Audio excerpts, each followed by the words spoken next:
আজিজ ভাই, আমরা আজকেও একটি খবর দেখলাম, লালমনিরহাটের হাতীবান্ধা সীমান্তে এক বাংলাদেশি যুবককে গুলি করে হত্যা করেছে বিএসএফ।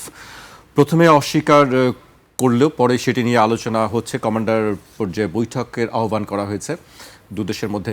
আমরা এই 6 দিনের মধ্যে 8 তারিখ থেকে আজকে পর্যন্ত দেখলাম যে 3 জনকে হত্যা করা হয়েছে, এবং এই ঘটনাটা আমরা দেখছি যে দুই দেশের মধ্যে একটি উত্তেজনার সৃষ্টি হয়েছে, আলোচনা চলছে। পুশিন নিয়ে তো এক ধরনের আলোচনা আছেই যে আসলে নতুন করে আবার পুশিন করা হবে কিনা, বা ওই দিকে অত্যাচার যে মুসলিম সম্প্রদায়ের উপর, এই বিষয়গুলো নিয়ে আপনি কিভাবে দেখছেন? হঠাৎ করে কেন সীমান্ত হত্যা? দেখেন, পশ্চিমবঙ্গে 15 বছর পরে ক্ষমতার পালাবদল হয়েছে, বিজেপি ক্ষমতায় আসছে। সেখানে বাংলাদেশি অদ্ভুত কি বাংলাদেশের, তার মা বাংলাদেশি, তিনি চিফ মিনিস্টার হয়েছেন। ওখানে বিজেপি করতে গিয়ে তিনি হিন্দি ভাষায় কথা বলেন। আপনি কি শুভেন্দু অধিকারীর কথা বলছেন? শুভেন্দু অধিকারী মুখ্যমন্ত্রী যিনি হয়েছেন, তো তিনি অলরেডি তার কাটা বেড়া দেওয়ার কথা বলছেন। সীমান্তে কিন্তু তাদের কাউকে ছাড় দেওয়া হবে না, উগ্র হিন্দুত্ববাদী হতে যা বলে। তো সে এখন সেই 1950 সালে ব্রিটিশ আইন ছিল, সেই আইনে আসাম থেকে খেদাও লোক এটা করছে, এখন এসে পশ্চিমবঙ্গে এখন এটা শুরু করতে চাচ্ছে। তো এখন তাহলে যদি সে বাংলা ভাষী মুসলমানদের মনে করে যে তারা অনুপ্রবেশকারী, তাহলে তার মার বাড়ি তো বরিশাল, তাকে সহ তার মা আগে পুশিন হোক বাংলাদেশে, এটা হওয়া উচিত। মুখ্যমন্ত্রী কি আপনি পুশিন করার কথা তো বলছেন? মুখ্যমন্ত্রীর মার বাড়ি তো বরিশাল, সে ওখানে সেটেলেন না। তাহলে অর্থাৎ বাংলাভাষী মুসলমান হলেই তার ভাষায় সব অনুপ্রবেশকারী। তাহলে তো সব আমাদের এখানেই পাঠিয়ে দিবে তারা, যে অবস্থা। তো ঠিক আছে, ওই চিফ মিনিস্টার আর তার মা আগে আসুক আমাদের এখানে আসুক, সমস্যা কি? তো এই জন্য আমি বলছি যে এসব অবাস্তব কথা। কারণ ভারত 18 কোটি লোকের দেশ, এত সহজ না। 100-র উপরে মুসলিম আছে। 18 কোটি।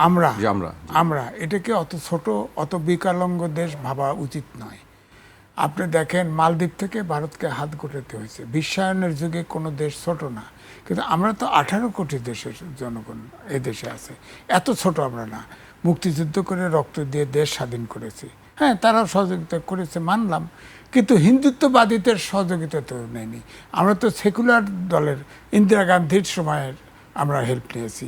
এরকম উগ্রপন্থী হিন্দুত্ববাদী রাষ্ট্র তো এখন বাংলাদেশে তো তাহলে জামাত ইসলাম একই কথা, বিজেপি আর জামাত ইসলাম তো একই কথা। আপনি খেয়াল করে দেখেন, বর্ডারে জামাত ইসলামে যত সিট পাইছে তার অর্ধেক সিট বর্ডারে জামাত ইসলাম পাইছে, অর্ধেক সিট তারা। কারণ ওই বর্ডারের আমাদের যে সীমান্ত এরিয়ার লোকজন ভাবছে যে জামাতই একমাত্র এন্টি ইন্ডিয়ান, হ্যাঁ, এরকম কারণে হয়তো ভোট দিছে। কারণ আসলেই আমাদের যারা বর্ডারের লোক এবং ওখানে দেশে ভারতে যে মুসলমান, বাংলাভাষী মুসলমান, তারা আসলেই খুব অত্যাচারিত। আজকেও একটা ইউটিউবে দেখলাম, একটা মাদ্রাসা রীতিমতো তাণ্ডব চালাচ্ছে হিন্দুরা, আজকেই দেখলাম, এখন তাণ্ডব চালাচ্ছে, দৌড়াদৌড়ি ছোটাছুটি শুরু হয়ে গেছে, ওখানে আক্রমণ করেছে। তো এইভাবে যদি ওরা হিন্দু বাংলাভাষী মুসলমানদের তাড়াইতে থাকে, আমরা যদি হিন্দুদের তাড়াইতে থাকি, তাহলে বন্ধুত্বপূর্ণ দেশ হলো না তো। আপনি দেখেন আমেরিকার সাথে মেক্সিকো, ট্রাম্প বলেছিল না আমরা প্রয়োজনে ওয়াল তুলে দেব, কারণ মেক্সিকোতে যত মাদক টাদক সব কিছু পাচার হয়, কিন্তু একটা গুলি করে কোনো মানুষ হত্যার খবর পান না। পৃথিবীর ভিতরে সবচাইতে অশান্ত সীমান্ত হচ্ছে বাংলাদেশ, ভারত, হ্যাঁ, অথচ তারা দাবি করে আমরা বন্ধু দেশ।